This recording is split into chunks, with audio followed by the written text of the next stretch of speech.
Terekam video seorang anggota TNI Angkatan Udara gagal mendarat saat melakukan aksi terjun payung pada Senin 10 Juli 2023.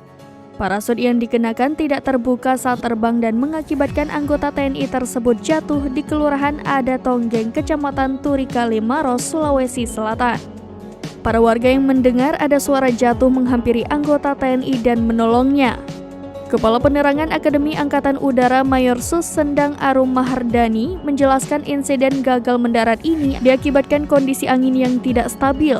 Meski demikian, dirinya pun memastikan penerjun tersebut selamat dan dalam kondisi yang stabil.